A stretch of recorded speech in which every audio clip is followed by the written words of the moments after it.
ناظرین السلام علیکم، میں ہوں آپ کا میزبان عدنان حیدر۔ ہر بدلتے دن کے ساتھ تاریخ بدل جاتی ہے، لیکن میرے اور آپ کے جو معاشی حالات ہیں وہ دن بدن ابتر ہوتے جا رہے ہیں، لیکن ہم اس امید پر کہ شاید معاشی صورتحال بہتر ہو، کیونکہ جس طرح آپریشنز چل رہے ہیں چینی مافیا کے خلاف اور کرنسی مافیا کے خلاف، تو ہو سکتا ہے 4 دن سے تو وہ سونے کی جو قیمت تھی وہ نظر نہیں آئی کہ اوپر نیچے کہیں ہوئی، وہ بھی فکس ہوئی ہے۔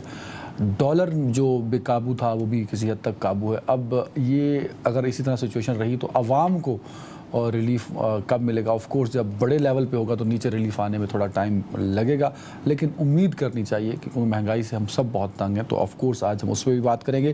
لیکن اہم جو ڈیولپمنٹ ہے آج کے حوالے سے سنڈے کے روز وہ یہ ہے کہ نئے چیف جسٹس قاضی فائز عیسیٰ صاحب نے آج حلف اٹھا لیا ہے اب بطور چیف جسٹس آف پاکستان۔ وہ 29ویں چیف جسٹس آف پاکستان تھے۔ ان کے آنے سے آف کورس پہلے دن ہی بڑی تبدیلیاں نظر آئیں۔ پریکٹس اینڈ پروسیجر بل پہ فل کورٹ، اور یہ اب اس پہ ہم ذرا حسن ایوب صاحب ہے میرے ساتھ، سینئر صحافی اور تجزیہ کار۔ حسن شکریہ وقت دینے کے لیے۔ تو یہ بڑا اہم ہے فل کورٹ پہ، کیونکہ حسن بھائی پچھلے 4 مہینے سے ایک بات پہ اڑے ہوئے تھے، وہ سابق چیف جسٹس عمر عطا بندیال اور ان کا فل کورٹ نہ بلانا۔ وہ کیا معاملہ تھا، وہ کیا اتنا بڑا معاملہ تھا کہ وہ حل ہی نہیں ہو پا رہا تھا ان سے، تو ذرا اس پہ ہم بات کریں گے۔ اور اچھی بات یہ تھی، بہت زبردست میسج تھا کہ ان کی جو وائف ہیں جو عدالتوں میں ان کے ساتھ کھڑی رہیں، جو پیشیوں پہ ہاتھ میں وہ چھڑی لیے آہستہ آہستہ چلتی ہوئی عدلیہ کے سامنے پیش ہوتی تھیں اور اپنے اوپر جو ریفرنس تھا ان الزامات کا سامنا کرتی تھیں، آج وہ جب حلف اٹھایا تو قاضی فائز عیسیٰ صاحب نے ان کو اپنے ساتھ کھڑا کیا، تو it was a good gesture. Azeem Chaudhry صاحب ہیں، سینئر صحافی تجزیہ کار۔ چودھری صاحب بہت شکریہ وقت دینے کے لیے۔ علی گوہر بلوچ صاحب ہیں، سابق MNA پاکستان مسلم لیگ نون سے۔ علی بلوچ صاحب آپ کا بھی بہت شکریہ۔ حسن ایوب صاحب، سب سے پہلے تو کیسے ہوں گے نئے چیف جسٹس، اور پرانے سے جو آپ کے گلے تھے کیا وہ نئے سے بھی ہوں گے کہ 1 سال بعد میں آپ کو بٹھاؤں اور پھر وہی گلے آپ دہرا رہے ہوں؟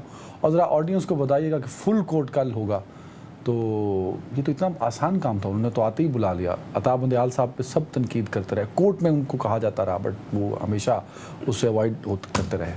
دیکھیے جی، کل 2 فل کورٹ میٹنگز ہیں میری یہ اطلاع ہے۔ ایک تو فل کورٹ جو ہے وہ کیس کی سماعت کرے گا جو کہ جوڈیشل سائیڈ ہے، اور اس سے پہلے فل کورٹ میٹنگ ہوگی ججز کی جو کہ ایڈمنسٹریٹو سائیڈ کے اوپر ہے، اور جو ایڈمنسٹریٹو سائیڈ کے اوپر فل کورٹ میٹنگ ہوگی اس میں یہ فیصلہ ہوگا کہ کل جو supreme court practice and procedure جو کیس کی سماعت ہے، اور اس کو جو اس کی سماعت کرنے والا جو فل کورٹ ہے، کیا اس میں جو اس کی ہونے والی سماعت ہے اس کو براہ راست نشر کیا جائے گا یا نہیں؟ اچھا، یہ بھی فیصلہ کل ہونا ہے؟ یہ فیصلہ کل ہونا ہے، جو فل کورٹ میٹنگ ہوگی ایڈمنسٹریٹو سائیڈ کے اوپر۔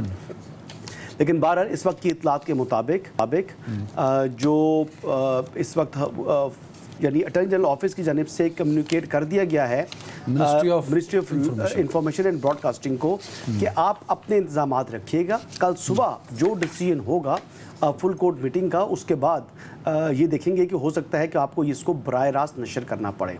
تو فل کورٹ پر یہ فیصلہ کیوں لے کے جا رہے ہیں؟ خود بھی کر سکتے تھے ویسے وہ؟ نہیں، یہ جو جسٹس قاضی فائز عیسیٰ کی جو نظرثانی درخواست تھی، اس میں جو اس وقت جو سینئر جج تھے سپریم کورٹ آف پاکستان کے، انہوں نے ایجیٹیٹ کیا تھا، انہوں نے کہا تھا کہ ان کی جو یہ نظرثانی کی درخواست ہے اس کی سماعت براہ راست نشر کی جائے۔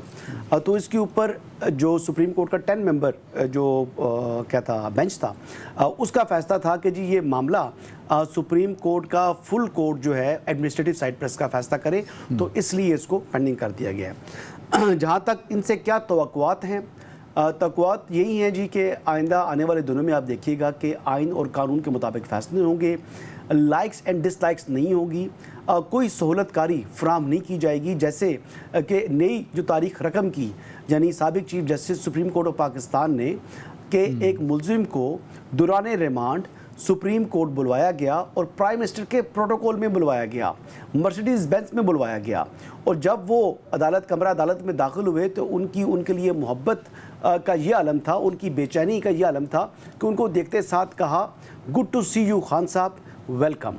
تو یہ ریاست مدینہ کے میں ہر ایک کو کہتا تھا. کہاں کہتے ہیں جی, میں نے بھی تو ان کا کورس کور کرتا رہا ہوں نا, جب وہ جج تھے, جب سینئر پیونی جج بھی نہیں تھے, اس سے پہلے سے ان کو میں دیکھتا آ رہا ہوں. یعنی جب ثاقب نثار صاحب chief justice supreme court of Pakistan تھے, اس زمانے سے کسی کو نہیں کہا. ہاں جب انہوں نے عمران خان صاحب کو گڈ ٹو سی یو کہا تو اس کے بعد انہوں نے ایک دو وکلا کو ضرور کہا, لیکن وہ بھی آئی واش کے لیے کہ لوگ سمجھے کہ جی میں ہر ایک کو ویلکم کرتا ہوں, میں ہر ایک کو بڑے پیار محبت اور احترام سے بلاتا ہوں. لیکن اس سے پہلے یقینی طور پر زبان میں ان کی ہمیشہ مٹھاس رہی ہے, کبھی کسی کی انہوں نے تصدیق نہیں کی, لیکن اس طریقے سے جو لازوال محبت کا اظہار بھی انہوں نے کسی کے لیے نہیں کیا تھا جو انہوں نے عمران خان صاحب کے لیے کیا تھا.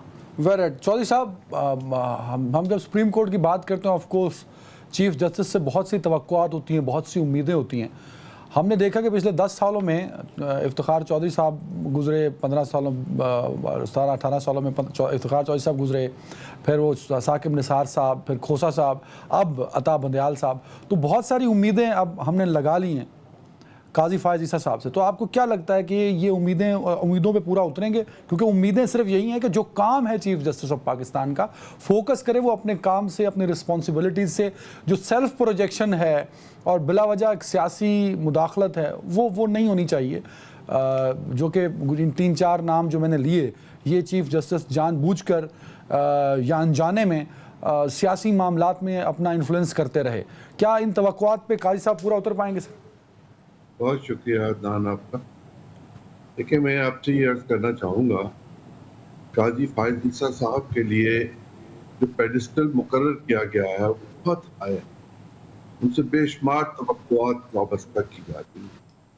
وہ اسی عدالتی نظام کا حصہ رہے, انہوں نے اونچ نیچ سب دیکھی اور خود عدالت میں مجبور ہو کر پیش بھی ہوئے, اپنا مقدمہ خود کر. انہیں اندازہ ہے اس بات کا پوری طرح کہ پاکستان کے معاشرے میں عدالتیں فیصلہ کرتی ہیں, انصاف بہت ہی کم ہوتا ہے.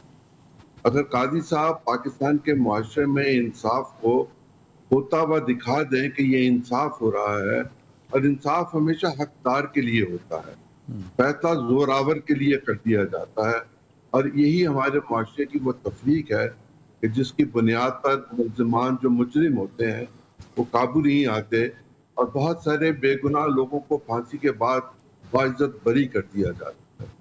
میں توقع کرتا ہوں کہ قاضی فائز عیسیٰ صاحب جس طرح اپنے ماضی کو لے کر چلے ہیں اور ان پر کوئی دباؤ کسی طرح کارگر نہیں ہو سکا, وہ چیف جسٹس پاکستان کے طور پر اپنی ذمہ داریوں سے پوری طرح ان کو پورا کریں گے, اور اس کے نتیجے میں پاکستان کے معاشرتی, سماجی اور عدالتی نظام میں اتنی بہتری ہو جائے گی کہ آنے والے لوگ اس میں بگاڑ کے باوجود بگاڑ پیدا نہیں کرتے.